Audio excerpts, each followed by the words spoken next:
Hey everyone, welcome back to Rocks for Jocks.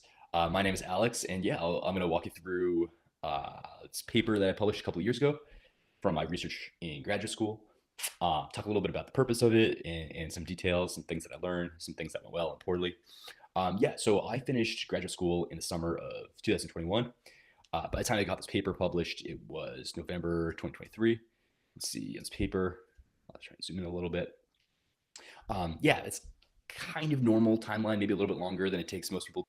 Totally depends on like field and um, your co-authors and editors that you're working with, the journal that you're working with in different subject areas. For example, move a little bit faster than others. My paper, like research in a lot of other fields, was about something really, really specific. I tried to. I think a lot of research people try to push forward and learn about one narrow question at a time, and then as a whole, us as humans learn more things about the world, and then we can go out and solve more problems with all that new knowledge. So yeah, my narrow focus was on this thing called liquefaction. So it's what's called a secondary hazard that typically happens during earthquakes. Um, in the course of the project, I recorded historical US liquefaction damages and I modeled their impacts to try to get a jump on where liquefaction damages might be happening in the future. So for earthquakes, for example, it's really hard to predict where they happen, but once they strike, the idea is that your research will let you know approximately where buildings are going to be damaged, where highways and bridges are going to be damaged, how much it's going to cost to replace things, how much money you need to get from federal agencies.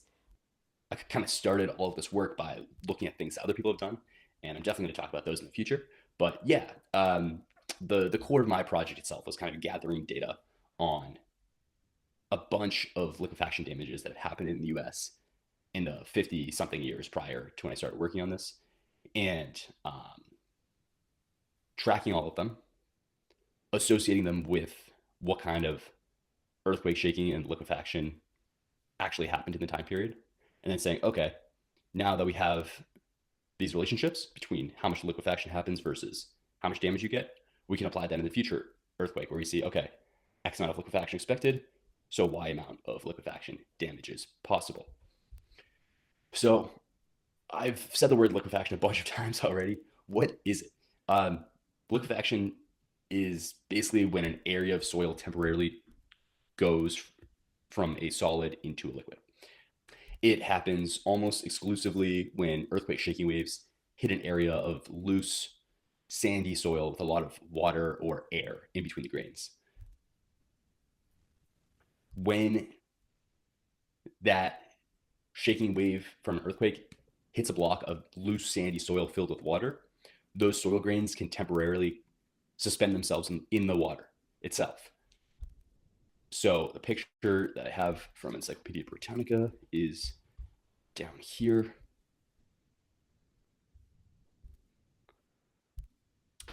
Those soil grains get suspended in the water. The structure of the soil itself is less strong, and the soil starts to flow like more of a liquid than a solid. And then buildings or bridges or highways or roads or utilities that are on top of that soil and depend on the soil strength, those can collapse, those can fall over, those can fall apart, um, and become totally unusable.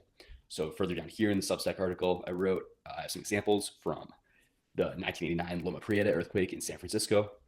I thought it was good to start with some pictures of damages to road to different rows because you can really clearly see here that like a little bit of subduction in the soil or a little bit of lateral spreading, which is when the soil kind of floats apart during liquefaction, can easily cause tens of thousands of dollars in damages to roads and bridges, um, cars that are on top of it, buildings that are on top of it, anything else. All right. So the next question I wanted to talk about in the Substack article and really throughout my research was how much damage does liquefaction cause?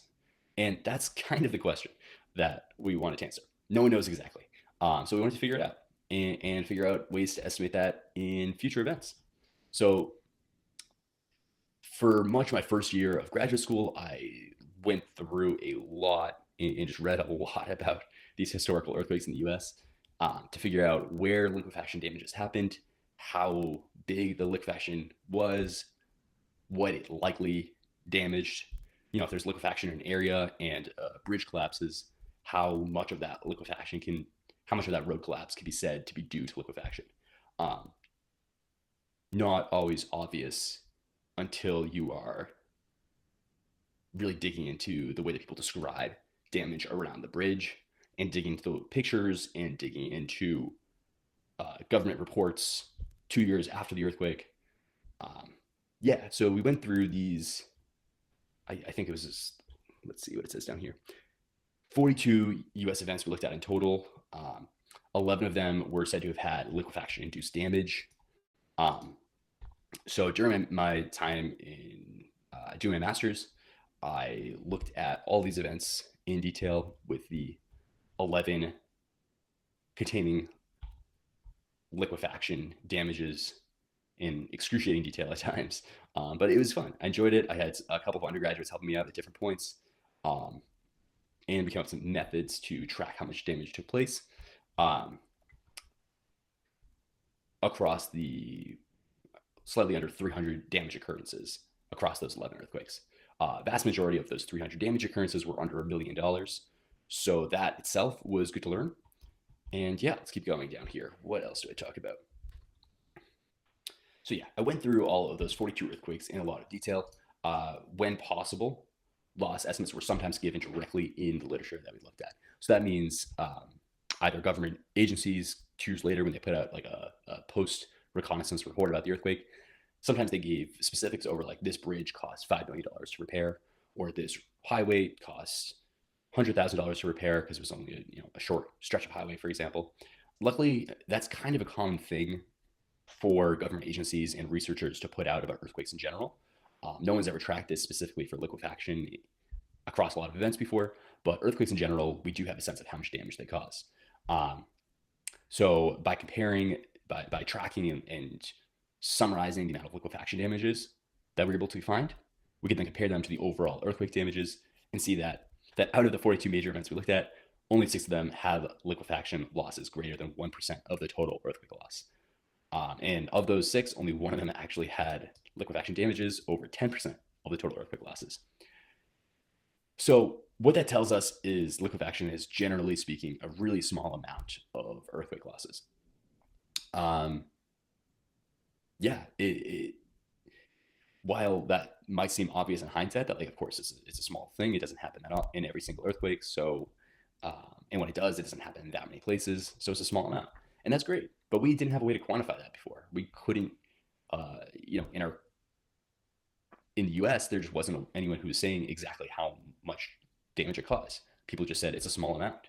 And what we know is, even though it's generally speaking a small amount, there are a handful of times when it goes up to 3, 4, 5, 10%.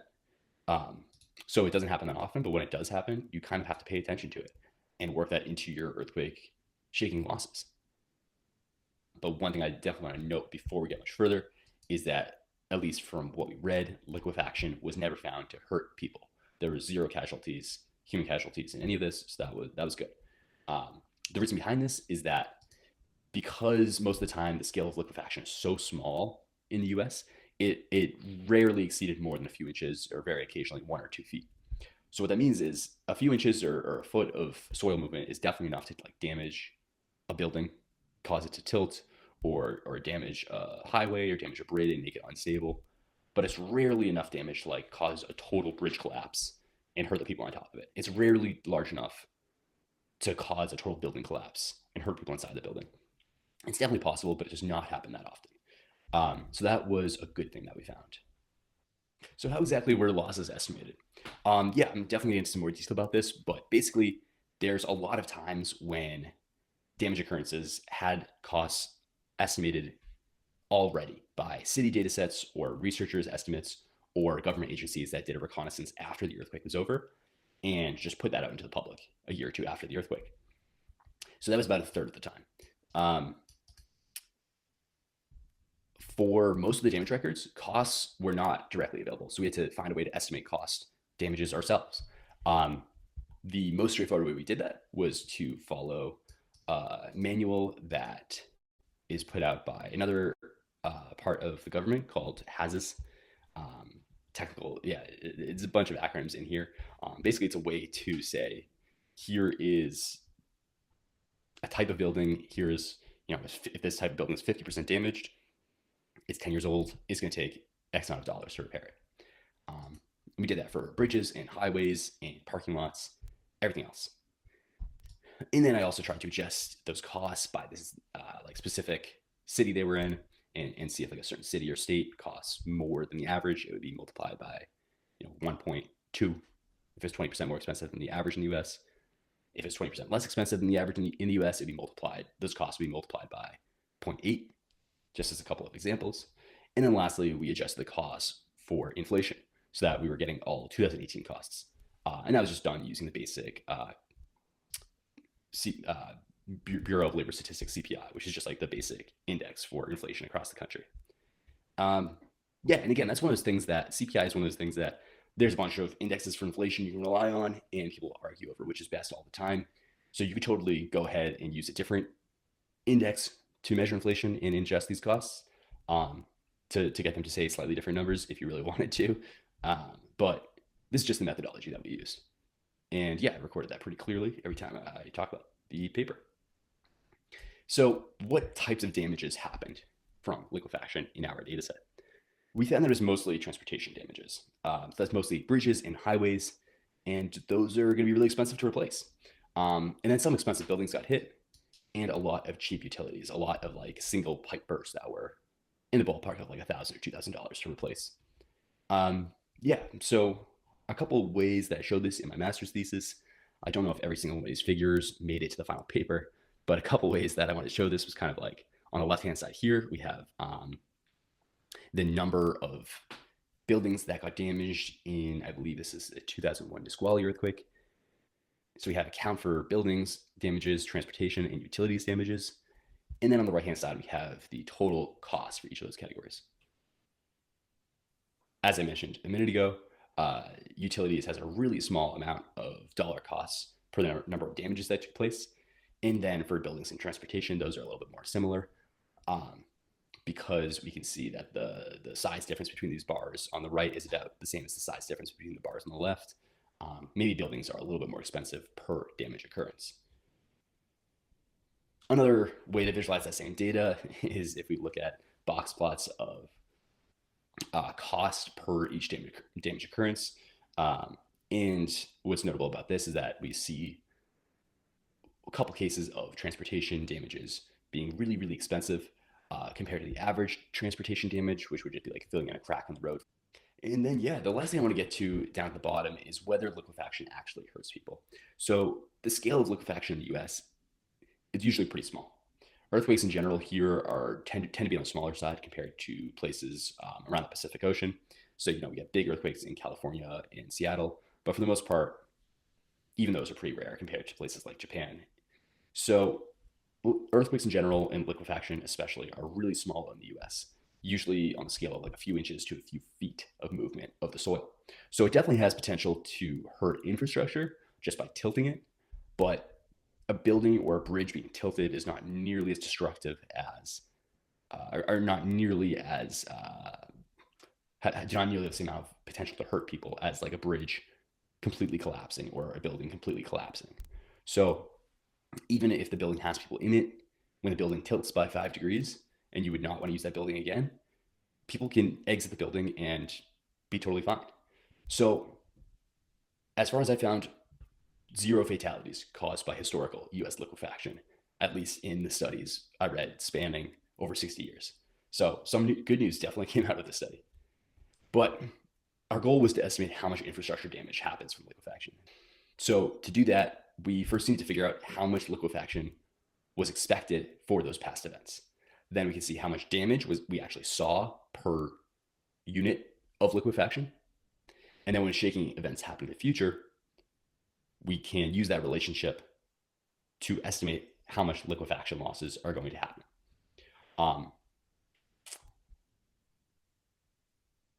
Luckily, or really not by luck, this is really why the project was done by our research group.